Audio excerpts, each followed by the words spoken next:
Halo, selamat sore.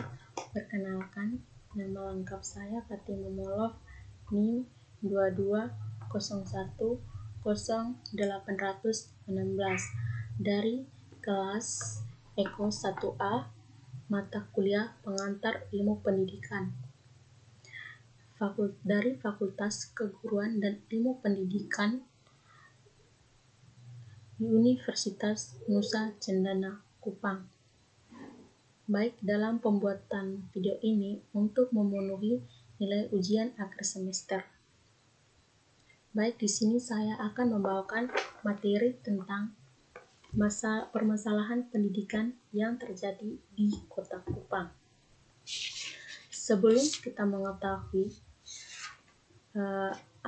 permasalahan yang terjadi di Kota Kupang, kita harus mengetahui apa yang dimaksud dengan pendidikan. Baik, pendidikan merupakan alat untuk mencerdaskan kehidupan bangsa yang dicita-citakan dari dahulu yang tercantum dalam Undang-Undang Dasar 1945. Oke, baik.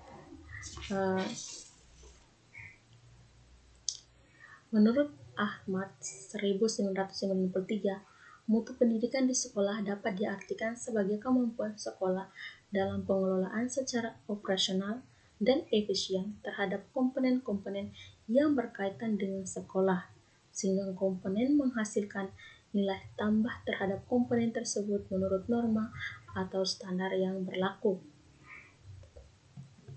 Oke, yang berikutnya itu adalah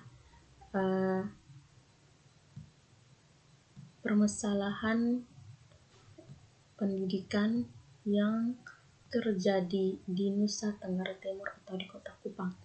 Baik, seringkali kita mendengar orang yang berbicara bahwa mutu pendidikan di Kota Kupang atau di NTT sangatlah rendah. Salah satu indikator yang dipakai adalah hasil ujian nasional atau UN di Nusa Tenggara Timur atau di Kota Kupang yang berada pada peringkat 5 terbawah dari seluruh provinsi yang ada di Indonesia. Di sini ada beberapa permasalahan. Yang pertamanya itu adalah sulitnya akses untuk menjangkau daerah-daerah di NTT atau di Kota Kupang. NTT merupakan provinsi kepulauan dengan 3 pulau terbesar, pertama itu Timor, Sumba, dan Flores, dan banyak pulau kecilannya dengan struktur geografis yang masih sangat sulit untuk diakses. Yang keduanya itu adalah kurangnya tenaga pendidik yang rendahnya kualitas pendidik. Baik, kurangnya tenaga pendidik di NTT atau di Kota Kupang, khususnya di daerah pelosok atau terpencil. Hal ini disebabkan oleh beberapa faktor, yaitu tenaga pendidik yang telah berstatus sebagai PNS lebih banyak ditempatkan di daerah kota atau tempat yang mudah diakses. Untuk memenuhi kebutuhan tenaga pendidik, maka direkrutlah tenaga pendidik yang tidak sesuai dengan standar. Jadi masih banyak kekurangan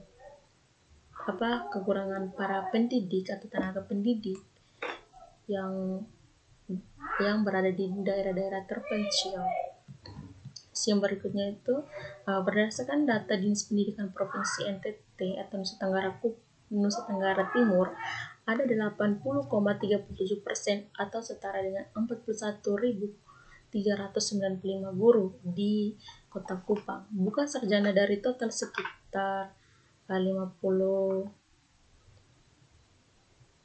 guru di Kota Kupang. Jadi jumlah guru yang berijazah sarjana hanya sekitar 10.000 guru atau setara dengan 19,63%.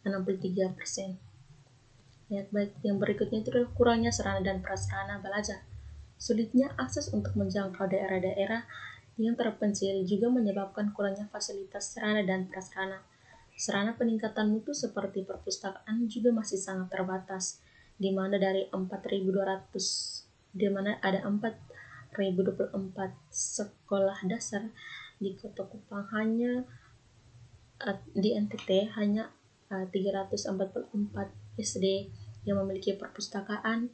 Di tingkat SMP dari 795 SMP-nya terdapat 539 yang memiliki perpustakaan, dan di tingkat SMA dari 235 SMA hanya ada 160 SMA yang memiliki perpustakaan. Jadi masih banyak sekali ya kekurangan sarana dan prasarana belajar yang terjadi di Kota Kupang atau di daerah NTT.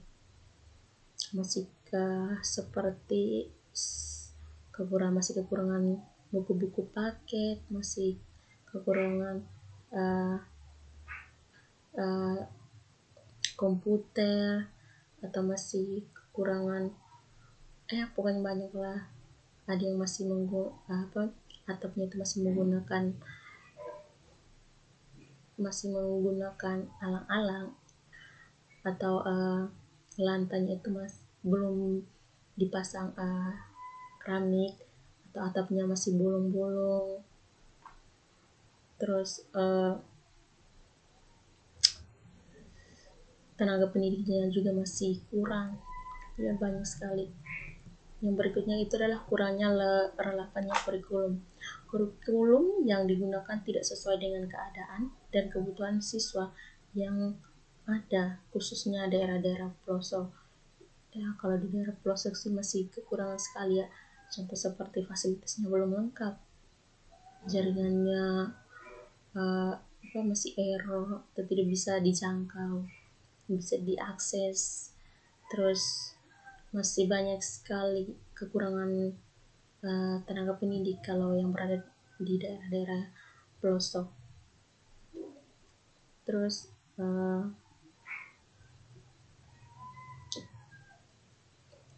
masih kurang sekali ya anak-anak yang kurang belajar atau